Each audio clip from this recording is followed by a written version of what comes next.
गणेशोत्सवाच्या पार्श्वभूमीवर श्री गणेश विसर्जन मिरवणुकीदरम्यान डॉल्बी सिस्टीम व लेझर लाईटचा वापर नागरिकांच्या आरोग्यावर दुष्परिणाम करणारा ठरू शकतो। या अनुषंगाने जिल्ह्यातील अनेक नागरिक, ज्येष्ठ नागरिक, विविध सामाजिक संघटना यांनी जिल्हाधिकाऱ्यांकडे निवेदने सादर केली होती।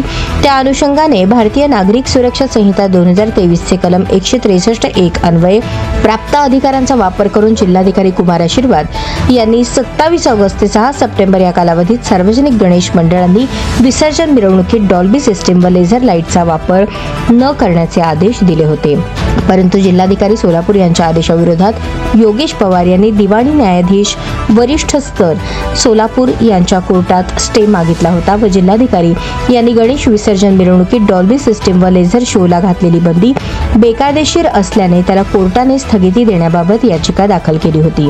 परंतु लोकांच्या आरोग्याच्या आणि सुरक्षेच्या दृष्टीने दिवाणी न्यायाधीश वरिष्ठ स्तर सोलापूर यांच्या कोर्टाने जिल्हाधिकारी सोलापूर यांनी जिल्ह्यात डॉल्बी सिस्टीम व लेझर लाईट शोला बंदी घातलेल्या आदेशाला स्थगिती देण्यास नकार दिला।